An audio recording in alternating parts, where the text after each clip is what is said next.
মমতা বন্দ্যোপাধ্যায়ের যে 10টা প্রতিজ্ঞা এবং 10 যে প্রকল্প, কোন প্রকল্পের সবথেকে বেশি সুবিধা পাচ্ছে? মানে লক্ষ্মীর ভান্ডার সবচেয়ে বেশি। এখন নতুন করে ইয়ং জেনারেশনের জন্য যুবসাথী হচ্ছে, কন্যাশ্রী আছে, রূপশ্রী আছে, স্বাস্থ্যসাথী আছে, শিশুসাথী আছে, সমব্যথী আছে।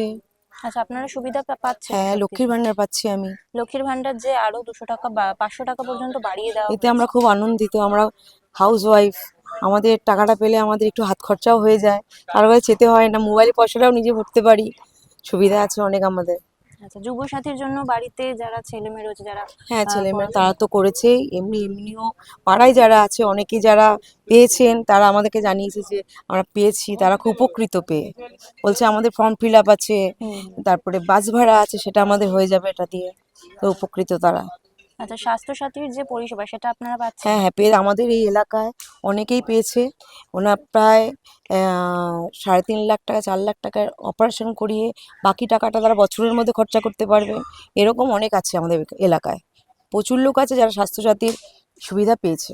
আচ্ছা, এখানে রাস্তাঘাট, স্কুল, কলেজ, জলের সমস্যা এগুলো কিছু কোনো নেই? কিছু নেই, কোনো জলের। জবে থেকে আমাদের এই ওয়ার্ড ছিল বামফ্রন্টের, হুম। পৌরসভা ছিল বামফ্রন্টের, পুরোটাই বামফ্রন্টের ছিল। জবে থেকে আমাদের কাউন্সিলর এসছেন এই ওয়ার্ডে, আমাদের তৃণমূলের যে কাউন্সিলর এসছেন, তারপর থেকে আমাদের এই 5 বছর রানিং হতে চললো, আমাদের এরিয়ায় জল হয়নি। নাহলে আমাদের এই বুক পর্যন্ত জল হতো। আমাদের এই 5 বছর সৌগত রায় খাল যে সংস্কার করেছেন, তার ফলে আমাদের এখানে এখন জলটা হয় না। আচ্ছা, 26-এর নির্বাচনে তৃণমূলের পক্ষ থেকে সায়ন্তিকা ব্যানার্জি এবং বিজেপির পক্ষ থেকে সজল ঘোষ, কাকে আপনারা দেখতে চাইছেন? আপনারা তো গণনা করবেন। অবভিয়াসলি সজল ঘোষ হলো গুন্ডা, শুনেছি উনি গুন্ডা, ঠিক আছে। অবভিয়াসলি আমরা সায়ন্তিকা ব্যানার্জি। সায়ন্তিকা ব্যানার্জি। এই এলাকায় উন্নতি কিরকম? এই এলাকায় উন্নতি খুব ভালোই হয়েছে। আর এই এলাকায় উন্নতি খুব ভালো হয়েছে, আমার লাইট ফাইট চলছে, লাইট ফাইট জ্বলছে রাত্রির ভিতরে, খুব জনগণ খুব সুবিধা হয়েছে, চলছে ফিরছে, খুব পরিষ্কার রাস্তা, রাস্তাঘাট বেশ সুন্দর হয়েছে। আচ্ছা, মুখ্যমন্ত্রীর যে 10টা প্রকল্প, কোন প্রকল্পের সুবিধাটা আপনারা পাচ্ছেন? বার্ধক্য ভাতা পাচ্ছেন? আমি বয়স্ক ভাতা পাচ্ছি। আচ্ছা, স্বাস্থ্য সাথীর যে পরিষেবা সেগুলো পেয়েছেন এর আগে? হ্যাঁ, স্বাস্থ্য সাথীর পরিষেবা পেয়েছেন? স্বাস্থ্য পরিষেবা পাই না, আমার বয়স হয়েছে অনেক। হ্যাঁ, আমার বয়স 90 বছরের মতো। এখন বয়স্ক ভাতা পাই, কাজকর্ম করি। উপকার হয়? উপকার হবে না? টাকা পাইলে মাসে উপকার হবে না? দারুণ উপকার হচ্ছে। আচ্ছা, বিজেপি যে বলছে মমতা সবাইকে ভাতা দিয়ে ভুলিয়ে রেখেছে। ও তো ভাঁওতাবাজি দিচ্ছে, ও তো ভাঁওতাবাজি দিচ্ছে। ও কি মমতা বিজেপি কি আর পশ্চিমবাংলায় আসতে পারে? আসতে পারে না কোনোদিন।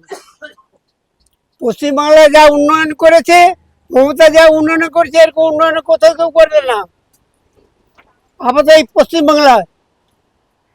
আগে বহু বহু তাগত তাগত নেতা ছিল, তারা তার নিজের স্বার্থকের জন্য করেছে। মমতা কিন্তু নিজের স্বার্থকের জন্য নয়, সে জনসাধারণ সব ছেলে পুলেকে নিয়ে সংসার চালাচ্ছে। এর নাম হচ্ছে মমতা। 26-এর নির্বাচনে কাকে দেখতে চাইছেন? 26-এর নির্বাচনে মমতাকে দেখতে চাচ্ছি, মমতাই আসবে। এই যে যত বলুক, ওই যে যত সরকার আছে, মমতা ছাড়া কারো গতি নেই। এখানে লক্ষ্মীর ভাণ্ডার সবচেয়ে ভালো পেয়েছে। তারপরে এই যে এখন যেটা হলো, এই 21 থেকে 40 বছর যুবসাথী। বয়সের মধ্যে যুবসাথী, তারপরে হচ্ছে কন্যাশ্রী, এই তারপরে আমাদের এখানে শান্তনু মজুমদারের উদ্যোগে যে নতুন কাউন্সিলর এসছে, ও 7-8 বছর হয়ে গেছে, উনার উদ্যোগে অনেক ভালো ভালো কাজ হয়েছে। লাইট হয়েছে, রাস্তা হয়েছে, হ্যাঁ, জল ঠিক মতো লোক পাচ্ছে, পাকা পাকা রাস্তা হয়েছে। কিন্তু আগের যে কাউন্সিলর ছিল উনি কিচ্ছু কাজ করেননি, ইনি অনেক কাজ করেছে। মেন কথা হচ্ছে আমাদের যে জলটা জমতো, সেই জলটা একদমই জমে না, আমরা খুব ভালোভাবে আছি। নাহলে আমিও দেখেছি আমার গলা পর্যন্ত জল, এখন একদম জল নেই। ঠিক আছে, সুন্দরভাবে আমরা রাস্তায় চলাফেরা করতে পারছি। ঠিক আছে, আর সব জায়গায় 90 পাওয়ারের সব লাইট লাগিয়ে দিয়েছে। এইখানে হাউজিংয়ে করেছে, রাস্তা পাকা, ওদিকে 57-58 বুথ, এদিকে 60-61 বুথ, সব জায়গায় ভালোভাবে রাস্তা হয়েছে। সব কিছু এই শান্তনু মজুমদার আর আমাদের যে এখন এসছে এমএলএ সায়ন্তিকা ব্যানার্জি, উনিও খুব ভালোই কাজ করছে। উনি প্রথম যে 1.5 বছর উনি তো নতুন এসছে, তখন অতটা ভালো করেনি। তারপরের থেকে উনি যে করেছে, সবার সঙ্গে যোগাযোগও রাখে, ভালো ভালো কাজও করে, এবং আমাদের কাউন্সিলর সবসময় আমাদের পাশে আছে। ঠিক আছে, আমিও এই তৃণমূলটাই করি। হ্যাঁ, কিন্তু অনেক ভালো কাজ উনার জন্য বলছি, উনার যেন ভালো দীর্ঘায়ু কামনা কিন্তু করছি। বিজেপি বলছে যে তৃণমূল মানে শুধু দুর্নীতি দুর্নীতি। ও বিজেপি তো বলবেই, আর এখানে দাঁড়িয়েছে ওই সজল ঘোষ, ও তো বাজে লোক, তো লেবুতলার গুন্ডাকে আমরা বলি। ঠিক আছে, ও ভালো লোক নয়, ও কোনোদিনই চায়নি তৃণমূল ভালো জায়গায় যাক। ও সবসময় চেয়েছে যে তৃণমূল নিপাত যাক, ওরা উপরে থাকবে। তা হবে না, কোনোদিন হতে পারে না। আপনারা কি সায়ন্তিকা ব্যানার্জিকে চাইছেন আবার? হ্যাঁ, সায়ন্তিকা ব্যানার্জিকেই চাইছি। আচ্ছা, তোমরা তো স্টুডেন্ট, তোমরা যুব সাথী বা যে বিবেকানন্দ স্কলারশিপ গুলো সরকারের পক্ষ থেকে দেওয়া হয়, তোমরা সেই সুবিধাগুলো পাচ্ছ? হ্যাঁ, আমরা সবই পেয়েছি। ফার্স্টে তো কন্যাশ্রী পেয়েছি যখন স্কুলে পড়ছিলাম, তারপরে স্কলারশিপ কলেজে ঢোকার সময় পেয়েছি, এখন যুবসাথীও পাচ্ছি। এই মাস দিয়েই স্টার্ট হয়েছে আমাদের। আচ্ছা, এইবার কি প্রথম ভোট? এইবারে তো প্রথম ভোট আমার। আচ্ছা, কি ভাবছো, মানে 26-এ কাকে চাই প্রথম ভোটার? প্রথম ভোটার বলতে গেলে সত্যি বলতে চাইবো অবশ্যই মমতা ব্যানার্জিকে, কারণ আমি নিজেও একটা মহিলা, সেও একটা মহিলা। তো আমাদের কি কি সেফটি লাগে বা আমাদের কি কি দরকার পড়ে সবই উনি ভালো করে বুঝতে পারবেন, কারণ একটা পুরুষ অন্তত বুঝতে পারবে না মেয়েদের কি কি দরকার পড়ে। সেই হিসেবে আমি চাইবো মমতা ব্যানার্জিকে আচ্ছা, অবশ্যই। বিরোধী তরফ থেকে সবসময় বলা হয় যে মমতা ব্যানার্জিকে বা তৃণমূল সরকারের পক্ষে থাকা মানে চটি চাটা, এই দাগটা লাগিয়ে দেওয়া হয়, কি বলতে চাও? বিরোধী দল তো অনেক কিছুই বলবে, যদি তারা পারতো তাহলে তারা তো রাজ্যে রয়েছে, তো তারাও আমাদেরকে অনেক হেল্প করতে পারতো। কিন্তু এইবারে তো আমি সেটা দেখিনি, মানে এত বছর আমি যতদিন দেখছি কখনো তো দেখিনি। আমি যা পেয়েছি সব কিছুই মমতা ব্যানার্জির থেকেই পেয়েছি, কারণ যে কটা স্কলারশিপ বলুন কি যে কটা সুবিধা, স্বাস্থ্যসাথী থেকে শুরু করে সবুজ সাথী, যুব সাথী, সব কিছুই। তার মধ্যে আমার মা লক্ষ্মী ভাণ্ডার পাচ্ছে, সাথে আমার ঠাকুমা বার্ধক্য ভাতা পাচ্ছে। তো যে অবশ্যই তোমাদের কলেজের সমস্ত কিছু পড়াশোনা সব অবশ্যই এখান দিয়ে পুরোপুরি আমাদের স্টুডেন্টস ইউনিয়ন যেটা রয়েছে সেটার জন্যই আমাদের সব রকম দিক দিয়ে হেল্প হয়। যেরকম কনসেশন রয়েছে আমাদের কলেজে, সেরকম আমাদের আরও বাদবাকি স্টুডেন্টদের যা দরকার পড়ে সব কিছু, বই থেকে শুরু করে A to Z আমরা সব কিছু স্টুডেন্টস ইউনিয়ন থেকে পাই। সেটাও তো মমতা ব্যানার্জির কারণেই আমরা পাচ্ছি। আমার প্রতিবন্ধী তরফ থেকে আমি মানবিক ভাতাটা পাচ্ছি মাসে 1000 টাকা করে। এটা খুবই আমাদের কার্যকরী হচ্ছে, আপনাদের সুবিধা হচ্ছে? খুব সুবিধা হচ্ছে। স্বাস্থ্যসাথী স্বাস্থ্য পরিষেবা স্বাস্থ্যসাথী যুবসাথীর মধ্যে আমার ভাগনা আছে, সে পাচ্ছে। আর স্বাস্থ্যসাথী বলতে আমার বইয়ের একটা চিকিৎসার থেকে স্বাস্থ্যসাথীটাও আমি খুব উপকার পেয়েছি। একটা অপারেশনের কেস ছিল, তাতেও আমি খুব উপকৃত হয়েছি। আচ্ছা, আর বিরোধীদের তরফ থেকে বারবার বলা হয় যে মুখ্যমন্ত্রী শুধু ভাতা দিয়ে মানুষকে ভুলিয়ে রাখছে, এটা কিভাবে দেখছে? আর শুনুন, ভাতাটা তো একটা দরকার, এটা বামফ্রন্ট জমানাও ছিল বেকার ভাতা বলে, তারপরে বন্ধ করে দিয়েছিল। তা ইয়ং জেনারেশন একটা হাতে খরচা পেলে সেটা খুবই কার্যকরী হয়। এরপরে ধরুন যার যোগ্যতা অনুযায়ী সেই চাকরি পেয়ে যাচ্ছে, তার লাগবে না।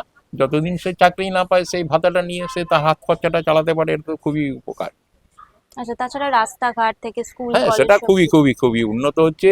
আমাদের বড়নগরের বাসী খুবই উন্নত, এবং আমাদের রাস্তাঘাট যেগুলো দরকার খুবই আমাদের উপকৃত আমরা হয়েছি।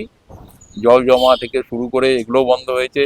বিশেষ করে এখন যেটা বামফ্রন্ট জমানায় যেটা ছিল লোডশেডিং, সেটা এখন তো নেই বললেই হয়। এখন আলো যে চলে যাচ্ছে সেই জিনিসটা আমরা জানি না, লোডশেডিং বলে কোনো জিনিস নেই এখন।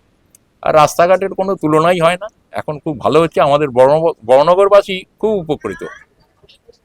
জিটি রোড থেকে বিটি রোড, বিটি রোড থেকে অলিগলি সব সম্পূর্ণ একদম, সেখানে আলো পরিপূর্ণ আছে, রাস্তাঘাটও খুব সুবিধা আছে। তো 26-এ কাকে চাইছেন? 26-এ আমরা যে রয়েছে তাকেই আমরা পুনরায় চাইছি। মমতা বন্দ্যোপাধ্যায়? হ্যাঁ, নিশ্চয়ই। আমরা তো তার মধ্যে যখন লক্ষ্মী ভাণ্ডার, যেটা আমাদের মায়েদের কাছে এটা একটা বিশাল বড় একটা হেল্পের কাজ করছে লক্ষ্মী ভাণ্ডার, এবং আমার বাড়িতে ঠাকুমা আছে, বয়স্ক ভাতা পান, তার ওষুধের জন্য লাগে এই টাকাটা, খুবই হেল্প হয়। এবং আমাদের যারা 60% নাম্বার পাচ্ছে এইচএসে, তাদের যে বছরে 12,000 টাকা বার্ষিক দেওয়া হচ্ছে, এটা পড়াশোনার জন্য অনেক কাজে লাগছে আমাদের কাছে। যুবদের থেকে শুরু করে বয়স্ক প্রত্যেকের জন্যই আলাদা আলাদা যে স্কিমগুলো মমতা বন্দ্যোপাধ্যায়, কিভাবে দেখছেন? বাংলার মানুষই বা কিভাবে দেখছে, কি মনে হয়? খুবই ভালো, খুবই ভালো এবং অকল্পনীয়। এটা মানে ভাষায় বলে প্রকাশ করা যাবে না। খুবই মানুষের হেল্প হচ্ছে, এবং প্রান্তিক মানুষ, গরিব মানুষের কাছে এটা একটা বিশাল বড় পাওনা। দিদির হাত থেকে। কিন্তু বিরোধীদের তরফ থেকে বারবার এটাকে কটাক্ষ করে বলা হয় যে চাকরি না দিয়ে মানুষকে ভাতা দিয়ে বা ভুলিয়ে দেওয়া হচ্ছে। কে বলেছে চাকরি নেই? বিরোধীরা যে কথাগুলো বলছে চাকরি নেই, কে বলেছে? যদি তার নিজস্ব যোগ্যতা থাকে অবশ্যই চাকরি আছে। আমাদের সল্টলেকে আইটি হাব রয়েছে, আমাদের এবং বিভিন্ন ওয়্যার হাউস রয়েছে, কত কিছু রয়েছে চাকরি। এবার তাদের যাদের যোগ্যতা আছে সেই যোগ্যতার মাপকাঠিতে তারা সেখানে সেখানে চাকরি করছে। যার যোগ্যতা কম আছে সে ব্লিঙ্কিটেও কাজ করছে, সে টোটো চালাচ্ছে, অটো চালাচ্ছে। যার যোগ্যতা আছে, কোয়ালিফিকেশন আছে, সে রাজ্য সরকারেও চাকরি পাচ্ছে। আচ্ছা, 26-এ কাকে চাইছেন? সামনেই তো ভোট। 26-এ আমরা দিদিকেই চাই, কারণ আমরা এর আগে দেখেছি বিগত বামপন্থীদেরও দেখেছি, তারা কিছুই দেয়নি, শুধু ভাওতাবাজি। এবং দিল্লিতে বিজেপিকেও দেখেছি, তারা বলেছে আমাদের নোটবন্দি থেকে শুরু করে বলেছে 15 লাখ টাকা দেবে, 2 কোটি বছরে চাকরি দেবে, কিছুই দেয়নি। সবই গ্যাস বেলুনের মতো উড়ে গেছে। একমাত্র যদি কেউ যদি প্রান্তিক গরিব মানুষ, খেটে খাওয়া মেহনতি মানুষের জন্য, শ্রমজীবী মানুষের জন্য যদি কেউ কিছু করে থাকে, তা হচ্ছে আমাদের সকলের প্রিয় দিদি মমতা ব্যানার্জি। দেখুন, একজন মানুষ হিসাবে সবার প্রথম আমার কর্তব্য, শুধু আমি বলে নয়, বাংলার আপামর জনগণ যে সুবিধা মমতা বন্দ্যোপাধ্যায়ের দেওয়া প্রকল্প থেকে পাচ্ছেন সেটাকে চারিদিকে আরও ছড়িয়ে দেওয়া। সে অর্থে দেখতে গেলে আমরা একটি প্রতিষ্ঠানের সাথে যুক্ত, সেখানে যখন দেখতে পাই যে ছাত্রছাত্রী থেকে শুরু করে আপনার বয়স্ক লোকেরা প্রত্যেকে কিছু না কিছু প্রকল্পের সাথে যুক্ত, কিছু না কিছুভাবে সরকারের থেকে দেওয়া প্রকল্পের সাহায্য তারা পাচ্ছেন। শুধুমাত্র নিজে পেলাম কি না কতটা পেলাম তার থেকেও বড় হচ্ছে কতজন মানুষকে আমরা সুবিধা দিতে পারলাম। তো সেই অর্থে দাঁড়িয়ে আমি প্রত্যেকটা মানুষের মুখে না চাইতেও মমতা বন্দ্যোপাধ্যায় জিন্দাবাদ কথাটিই শুনতে পারবো, কারণ ওনার দেওয়া প্রকল্প বাড়ি বাড়ি পৌঁছে গেছেন। কোনো দল নয়, কোনো মানুষ নয়, কোনো টাইটেল দেখে যিনি দেননি, উনি প্রত্যেকের জন্য দিয়েছেন। তা প্রত্যেকের জন্য যখন দিয়েছেন, প্রত্যেকেই সুবিধার ক্ষেত্রে সুবিধার্থ পেয়েছেন। এখন মানুষ সে অর্থে কতটা ভাবে মমতা বন্দ্যোপাধ্যায়কে চাইছেন সেটা তাদের উপস্থিতি দেখেই আমরা বুঝতে পারছি। প্রত্যেকটা মিছিল, প্রত্যেকটা ওয়ার্ডে যেভাবে প্রচারের জন্য প্রার্থীরা বেরিয়ে যাচ্ছেন, সেখানে মানুষের যে ভিড়, মানুষের যে ঢল, তা আমাদেরকে বলে দিচ্ছে যে এই আমাদের পশ্চিমবাংলার আকাশের একটাই নাম, তা মমতা বন্দ্যোপাধ্যায়। তা বদলানো খুবই কঠিন। বিপরীত প্রতিপক্ষ দলেরা প্রচুর দিক থেকে ওনাকে কটাক্ষ করছেন, নানা রকমের ভাষায় আক্রমণ করছেন। কিন্তু আমি একটা জিনিস খুব ভালো করে জানি যে আমাদের পশ্চিমবাংলায় প্রত্যেকটা যুব সমাজ থেকে শুরু করে ছাত্র সমাজ, প্রত্যেকটা বয়োজ্যেষ্ঠ, প্রত্যেকটা মানুষ এখানে এখন এই মুহূর্তে দাঁড়িয়ে আমি আমার কথা ভাবছে না, প্রত্যেকে আমাদের কথা ভাবছে। আমাদের ক্ষেত্রে উনি কোনো কিছু নিজের ক্ষেত্রে রাখেননি, সবার জন্য ছড়িয়ে দিয়েছেন। যে যেটা পেয়েছেন বা যে যেটা পাননি, প্রত্যেকের মুখে একই নাম, মমতা বন্দ্যোপাধ্যায়, মমতা বন্দ্যোপাধ্যায়, মমতা বন্দ্যোপাধ্যায়। আচ্ছা, 26-এর ভোট তো সামনে চলেই এলো, কাকে চাইছেন 26-এ? ওই আমার প্রথম প্রশ্নের উত্তরের সাথেই দ্বিতীয় প্রশ্নের উত্তরটার অনেকটা যথাযথ মিল রয়েছে।